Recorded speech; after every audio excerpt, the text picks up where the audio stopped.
Hey there, Synth Drones. Welcome back to another edition of Midnight Synth Talk. This is episode number 6. Hi, I'm Pure Ambient Drone, aka James Drone, and this is my channel where I vlog about synthesizers. So hit that subscribe button and tap that bell. And jamesdrone.com, that's the place to be to connect with me. Midnight Synth Talks, what are they all about?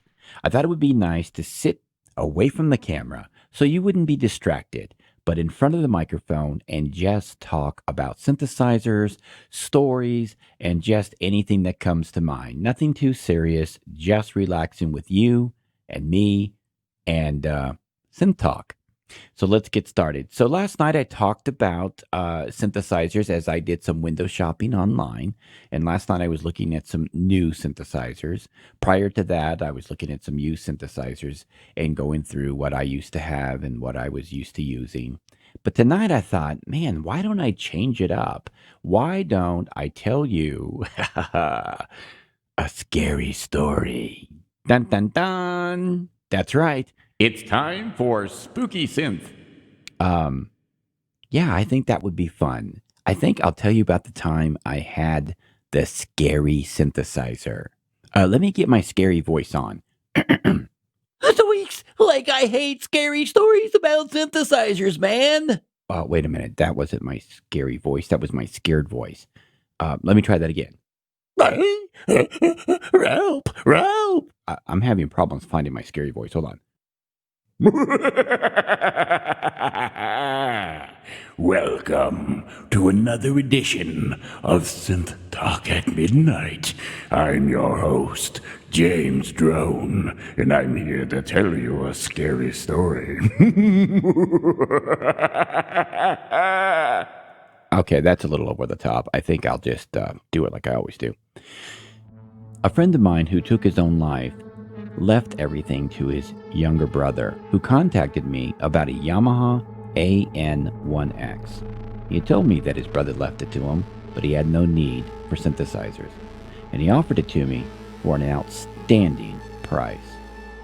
And because I knew the guy, I decided it would be nice perhaps to own something that belonged to him, so I bought it. Well, when I got it to my studio and fired it up, I noticed that the battery was dead in it. So I cracked it open and I had some batteries laying around. I put a new one in, tested it out, worked fine. The next morning, I go into my studio, fire this synth up to give it a good go around. What do I find? The battery's dead in it. I'm thinking, well, maybe it was a dud I put in it. So I crack it back open and I open up a different pack of batteries and I put that battery in it, and guess what? The next day, that battery too was dead. But now I'm thinking, I must have got a set of bad batteries. So I'll go to a different store today and I'll buy a fresh pack of batteries. In fact, I'll buy a couple of packs of batteries because it's always nice to have them around. This continued on and on and on for about 8 or 9 batteries. No kidding. I finally got it to work where it wasn't draining the batteries. But that's when the real spooky stuff started happening. I would notice noises coming from my studio. I would never hear anything in my studio unless somebody was in there. But this didn't sound like there was somebody in there trying to break in or steal something. It just sounded like maybe something was crawling around or moving around, but it didn't sound like it was anyone trying to get into the studio, which had an access door to the outside. When I went into the studio and turned the lights on, I didn't see or find anything. I don't think there was any mice in there, but that was my first thought, that maybe there was a mouse. But then I went back to bed, and my studio at this time, at this old place I lived at, it was on the other side of the wall from my bed. And my wife woke me up about an hour later, and she said, "Do you hear that?" And I said, "Hear what?" And she said, "It sounds like somebody is playing your synthesizers, or at least one of them. And she's really rattled, and I'm not hearing anything. And she's like, shh, I don't hear it anymore, she said. So I said, well, maybe we're dreaming. She goes, well, maybe you should check it out. I'm like, people don't break into a studio and then try out the stuff they're about to steal.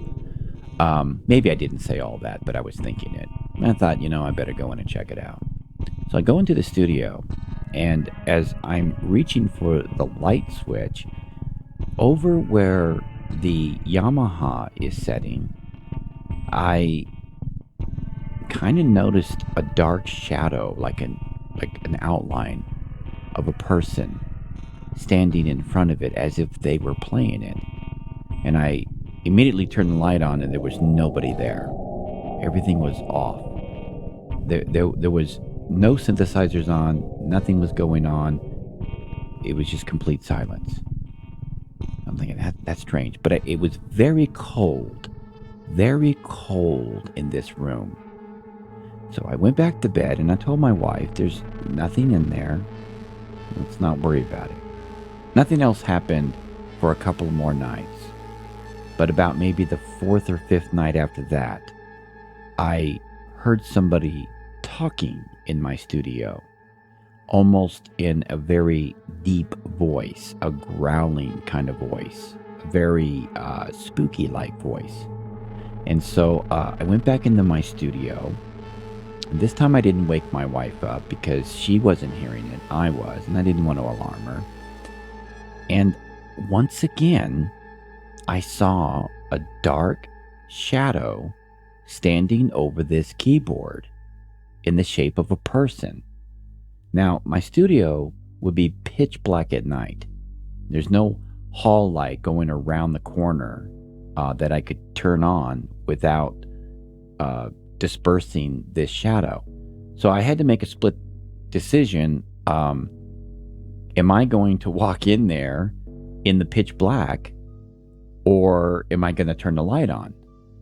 And I thought, wait a minute. I'll put my hand on the light. That way, if I get too scared, I can turn it on. And I'll call out to whatever it is. And it was really hard to see because you got to understand, it's pitch black. But there's a little bit of street light coming in from one of the window tops. And you can just barely make out a shadow. And when I say a shadow, I'm not talking about something is casting a shadow. I'm talking about something appears to be a shadow. Like a self-sustaining shadow. Like a dark figure, if you will. So I say, who's there? Now, I'm thinking it's just a mirage. It's just my imagination.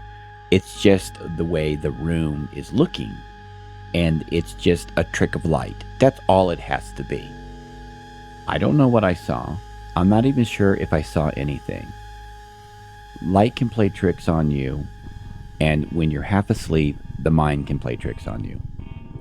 That's where I stand on this situation here. But the next couple of days, I had some friends over, and every time they walked over to that Yamaha keyboard, they would make a comment. None of them knew any of the history of this synthesizer. But everyone that went over to it said they felt a cold spot there.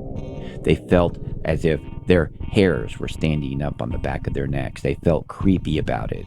They did not feel comfortable around that synthesizer.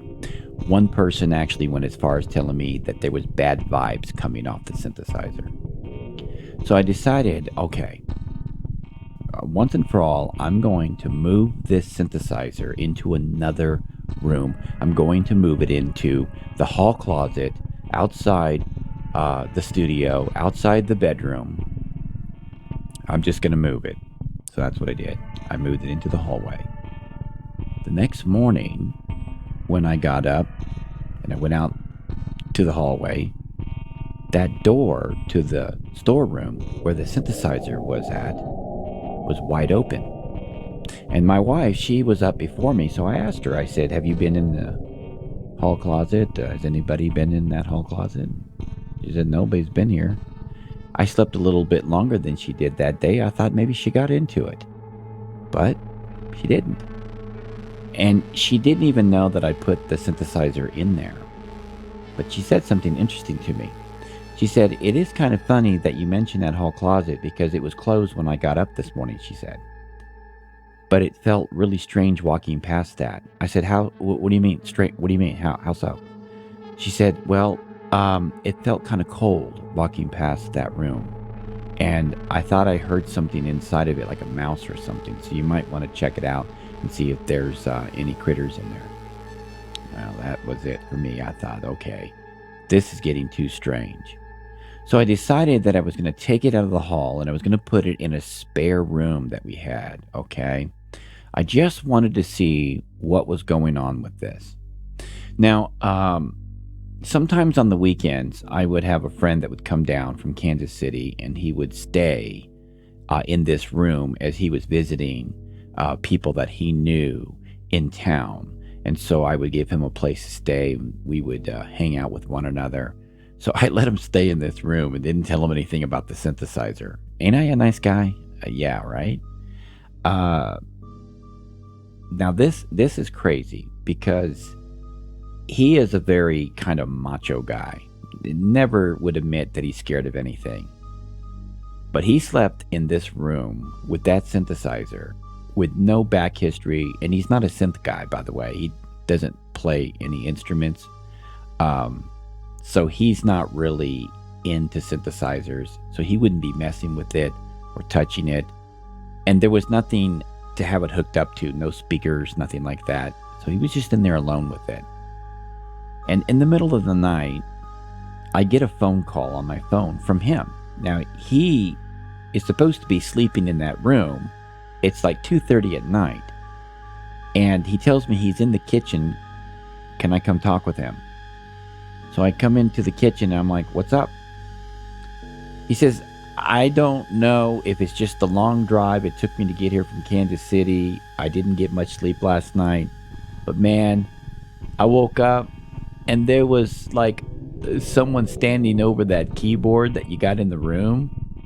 And of course, I flipped out, grabbed my phone for a light. He goes on to tell me and says, man, as soon as I shined the light towards whatever it was, it's like a puff of smoke. It just went away.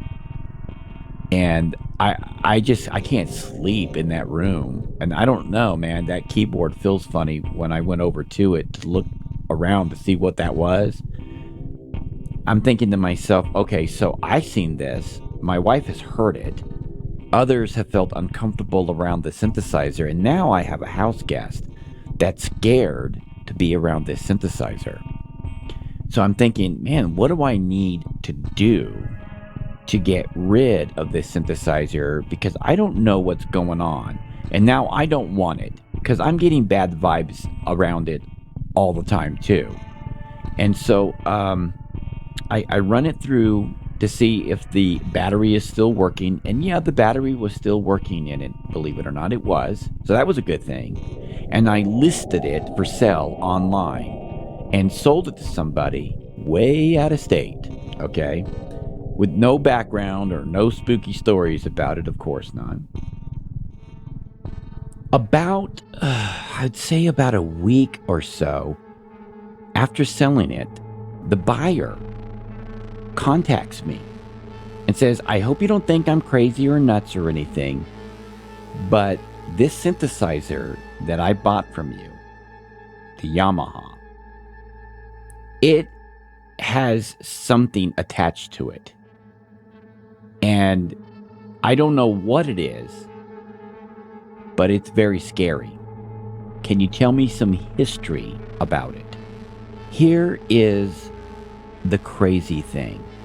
When I went back to mail something at the same location I mailed this synthesizer at, the woman who helped me that day, and by the way, she is there a lot and she knows me when I come in, she says to me, the last time you mailed something here, it was making funny sounds. I said, what kind of funny sounds? And she says, well, normally we don't open packages to see what's inside of them, but me and the other girl, we thought we heard a growling inside the package. And so we opened it to make sure there was no live animals in it. So I'm putting on my best confused face that I can, trying to look shocked, but I have a feeling I know what's going on here. And that's why I had to ask her. I said, what'd you find? And she said, well, what do you think we would have found? And you know, she's half joking. I think she was half joking. And I just kind of responded by, well, I mean, I don't know. I mean, it's a synthesizer. I mean, I'm playing very dumb here. I just want to know what you found. She stated that they found nothing but a synthesizer. And I was like, wow, great. I mean, for a moment there, you know, you had me spooked. Ha ha ha. I'm playing it all off. But she was quite shaken up about it, she told me. She said it was clear as day that there was a growl coming from the package, and that they could have sworn that there was some kind of a live animal inside. What kind of animal made the growl? She couldn't make a guess. But it spooked her. It spooked her enough that she remembered it the next time I came in, and she mentioned it to me. Now, the person who owned the synthesizer and contacted me after the purchase, after that initial conversation online, we never spoke again. So I don't know where this synthesizer is. I don't want to know where it is. But I will tell you this, to this day, I will not even so much as shop for a Yamaha AN1X, simply because I might get the same one back. I don't ever want to see that synthesizer ever again. Well, this has been a true story about something that happened to me. I can't explain it. I don't know why, but I thought it was interesting to share with you. A lot of times, things happen in our world, and we just can't explain them. I will tell you this. I don't believe my friend was haunting. I don't believe he was back from the dead. I can't tell you exactly what I believe about it. I can only tell you what I experienced and what other people around me told me that they had experienced. Well, I'm James Drone, and until next time, hit that subscribe button, tap that bell, and keep calm and synth on.